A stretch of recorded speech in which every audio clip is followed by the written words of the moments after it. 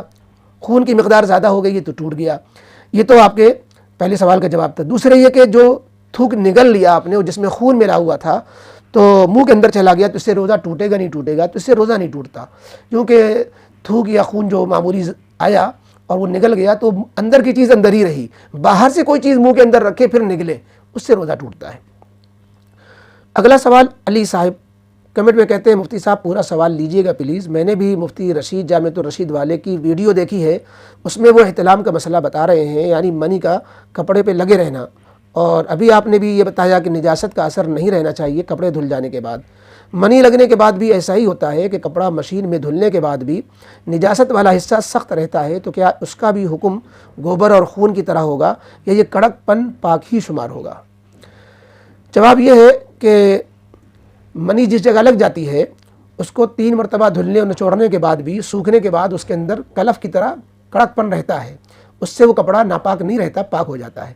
تو جب اگر ہم مشین میں نہ دھوتے، الگ سے بھی دھوتے تو بھی کڑک پن کی وجہ کے باوجود وہ کپڑا پاک کہلاتا ہے. تو یہی مسئلہ پھر مشین کا بھی ہوگا کہ مشین میں دھل دیا گیا اور اس میں مادہ نکل گیا، اب وہ کڑک پن نظر آ رہا ہے یا رنگت نظر آ رہی. فرض کیجئے مثلا کوئی کپڑا ہے اور اس میں بچے کا پاخانہ لگا تھا، آپ نے دھو بھی دیا، باہر دھو دیا، مشین میں نہیں دھویا، لیکن رنگ نہیں گیا اس کا، تو بھی نہ پاک ہو جاتا ہے. ایسے ہی یہاں پر کڑک پن رہنے کے باوجود وہ پاک کہلائے گا، لہذا مشین میں بھی پاک ہو جائے گا. اگلا سوال ریحان خان عالم مارکیٹ کمنٹ میں سلام کر کے پوچھتے ہیں کچھ علماء کا بیان سنا ہے کہ حدیث میں آتا ہے جب فرض نماز کی اقامت کہی جائے تو اور کوئی نماز نہیں ہوتی سوائے فرض نماز کے، لہذا اگر آپ سنت پڑھ رہے ہو تو اس کو توڑ کر جماعت میں شامل ہو جائیں. سوال یہ ہے کہ اگر سنت مؤکدہ نماز توڑ دی جماعت میں شامل ہونے کے لیے تو کیا فرض پڑھنے کے بعد وہ سنت مؤکدہ دوبارہ پڑھنی پڑے گی، اور کیا پوری نماز پڑھیں گے یا جتنا پڑھ چکے تھے اس کو چھوڑ کر باقی پوری کریں گے؟ جی ہاں، اگر مثلا ظہر کی نماز کی سنتیں پڑھ رہے تھے اور ابھی 2 ہی رکعت ہوئی، 1 رکعت ہوئی، تو 2 پوری کر کے آپ جلدی سے شامل ہو جائیے، اور بعد میں جو ظہر کے بعد پڑھیں گے پوری 4 رکعت پڑھیں گے. یہ نہیں کہ 2 پڑھ چکے تھے 2 اور پڑھ لیں گے، آپ کو پوری سنت مؤکدہ پڑھنی ہوگی. ہاں اگر نفل تھی اور 2 پر سلام پھیرا آپ نے تو آپ کو 4 رکعت جیسے 4 رکعت مستحب ہوتی ہے عصر سے پہلے، جماعت کھڑی ہو گئی تو 2 رکعت پہ سلام پھیر دیجئے، اور اگر 1 رکعت ابھی مکمل نہیں ہوئی تھی تو اس کا سلام پھیر دیجئے. مغرب بعد اس کو کسی وقت اس کو پڑھ لیجئے گا، کیونکہ عصر کے بعد نفل پڑھنا مکروہ ہوتا ہے، اور یہ نفل ہی تھی جو آپ پہلے پڑھ رہے تھے. اور فجر کی سنت کے لیے البتہ مسئلہ کچھ الگ ہے، چونکہ فجر کی تاکیدی سنت آئی ہے، بلکہ اس کو بعض علماء واجب کہتے ہیں. واجب کا مسئلہ کچھ اور ہوتا ہے، اس کی تفصیل الگ ہے. اس کو ہم نے جو ہے کسی الگ ویڈیو میں اس کی تفصیل آ چکی ہے ہمارے ہاں کہ فجر کی سنت کا کیا مسئلہ ہے. ڈسکرپشن میں اس کو دے دیا جائے گا لنک کو، آپ وہ دیکھ لیجئے گا کہ فجر کی فرض نماز کے بعد فوراً سنت نہیں پڑھنا ہے، اور نماز شروع ہو گئی ہے لیکن آپ جماعت میں شامل ہو سکتے ہیں تو کنارے کہیں ہٹ کر کے سنت پڑھ کر کے جماعت میں شامل ہونا ہے. تو فجر کی سنت کا مسئلہ اور سنتوں کے مقابلے میں الگ ہے، وہ ہم نے الگ ویڈیو میں اس کو بیان کیا ہے.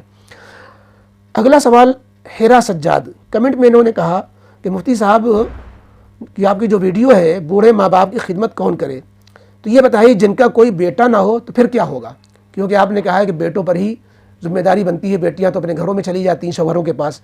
جواب یہ ہے کہ جن کے ہاں بیٹا اور بیٹی کچھ نہ ہو وہ کیا کرے گا؟ ظاہر ہے کہ دور دراز والے خدمت کرتے ہیں، پڑوس والے خدمت کرتے ہیں، اور کوئی مسافر اجنبی کو بیماری میں مبتلا ہو جائے تو مسلمان ہونے کے ناطے، انسان ہونے کے ناطے جو خدمت کر سکتا ہے ان پر ذمہ داری آ جاتی ہے. تو بہرحال جب مجبوری ہوگی تو بیٹیاں کو آنا پڑے گا، جو خدمت کر سکتا ہے وہ اس کو کرنا پڑے گا، اور آخرت جس کو کمانی ہوگی، نیکیاں جس کو کمانی ہوگی، جس کو انسانیت کا درد ہوگا، انشاءاللہ وہ آگے آئے گا. بہرحال یہ تھے آج کے سوالات جوابات. اس میں ایک سوال اور ہے جو ہمارے کیرالہ سے شہاب الدین صاحب ہیں، انہوں نے ایک منٹ کی آڈیو بھیجی ہے، پہلی وحی اور غار ہرا کی حقیقت، یہ غامدی صاحب کی ہے. تو ہم اس کو پھر انشاءاللہ مستقل کلام کریں گے. تو اسی پر ہم اپنے سوالات جواب کو ختم کرتے ہیں، اور غامدی صاحب کی ویڈیو پر انشاءاللہ 1-2 روز میں ہم تفصیلی جواب دیں گے. بس ہم اس پر اب اجازت چاہتے ہیں، اور اللہ تعالی ہمارے سوال جواب کے استفادے کے سلسلے کو قبول فرمائے، اور آپ حضرات کو بھی علم نافع، عمل صالح اور اخلاص کامل کی دولت سے مالا مال کرے اور مجھے بھی توفیق عطا فرمائے۔ السلام علیکم ورحمۃ اللہ وبرکاتہ۔